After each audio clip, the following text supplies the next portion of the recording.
হযরত ওমর ইবনুল খাত্তাব রাদিয়াল্লাহু তাআলা আনহু থেকে বর্ণিত, বাইহাকী শরীফ এবং মুস্তাদরাক হাকিমের ভিতরে এই আওয়াজ এসেছে, ওমর ইবনুল খাত্তাব রাদিয়াল্লাহু তাআলা আনহু বলেন, হযরতে আদম আলাইহিস সালাতু ওয়াস সালাম যখন তিনি ভুল করে ফেললেন, ভুল করে যখন তিনি গন্ধম ফল খেলেন, আল্লাহর নিষেধকৃত গাছ থেকে যখন তিনি ফল খেয়ে ফেললেন, ফল খেয়ে ফেলার পরে তিনি অনুতপ্ত হয়ে গেলেন। তিনি আল্লাহর কাছে রোনাজারি করতেছেন, কান্নাকারি করতেছেন, আল্লাহর কাছে মাফ চাইতেছেন। মাফ চাইতে চাইতে এক পর্যায়ে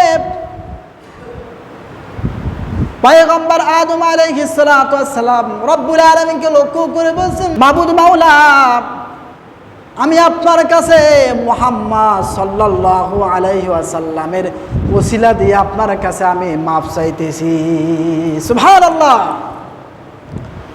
আল্লাহ রাব্বুল আলামিন তার এই কথা শুনে আশ্চর্য হয়ে গেলেন। আল্লাহ রাব্বুল আলামিন পয়গম্বর আদম আলাইহিস সালাতু ওয়াস সালামকে বললেন, ওগো পয়গম্বর, তুমি কিভাবে মুহাম্মদ সাল্লাল্লাহু আলাইহি সাল্লামের কথা জানলে? অথচ তাকে এখনো আমি আল্লাহ পাক রব্বুল আলামিন সৃষ্টি করিনি, তারপরে তুমি কেমন করে জানলাম? পয়গম্বর আদম আলাইহিস সালাতু ওয়াস সালাম বলেন, ওগো আল্লাহ, ওগো মাবুদ মাওলা, আপনি যখন আমাকে সৃষ্টি করেছেন, আপনি আমাকে নিজ হাতে সৃষ্টি করেছেন।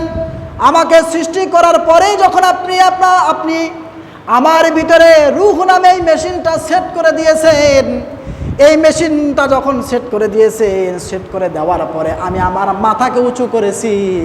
উঁচু করার পরে আমি দেখেছি আরশে মহল্লার মধ্যে একটা আমি লেখা দেখতে পেরেছি, কালেমা আমি দেখতে পেরেছি, কালেমা তয়্যিবা, লা ইলাহা ইল্লাল্লাহু মুহাম্মাদুর রাসূলুল্লাহ। সুবহানাল্লাহ।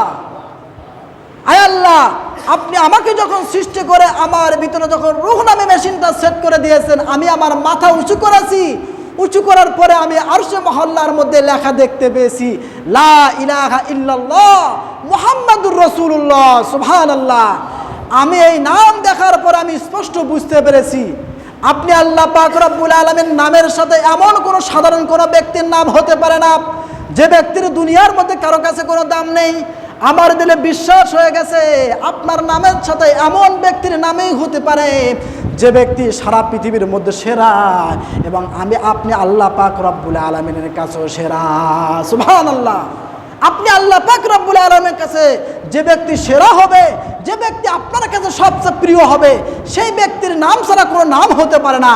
আমি এই জন্যই আমি বুঝতে পেরেছি যে সর্বসেরা ব্যক্তির নাম যেহেতু আল্লাহর নামের সাথে আছে, তাহলে সেই আল্লাহর নামের সাথে থাকনেওয়ালা ব্যক্তির নাম ধরে ধরি আমি আল্লাহর কাছে মাফ চাই, অবশ্যই আল্লাহ পাক রব্বুল আলামিন আমাকে মাফ করে দিবে। সুবহানাল্লাহ। আল্লাহ রব্বুল আলামিন পয়গম্বর আদম আলাইহিস সালাতু ওয়াস সালামকে লক্ষ্য করে বলছেন, ওগো পয়গম্বর, তুমি সত্য কথাই বলেছো, তুমি যা বলেছো 100% সঠিক কথা বলেছো। এই পয়গম্বর মুহাম্মদ সাল্লাল্লাহু আলাইহি ওয়াসাল্লাম হলো আমার কাছে সবচেয়ে বেশি প্রিয়। সুতরাং যখন তুমি সেই নবীর ওসিলা দিয়ে আমার কাছে মাফ চাচ্ছ, আমি আল্লাহ পাক রব্বুল আলামিন তোমাকে মাফ করে দিলাম। সুবহানাল্লাহ। তাহলে আমার আপনার নবী কত দামি নবী! আল্লাহ পাক রব্বুল আলামিন আদম আলাইহিস সালাতু ওয়াস সালামকেও মাফ করেছেন তার ওসিলা দিয়ে।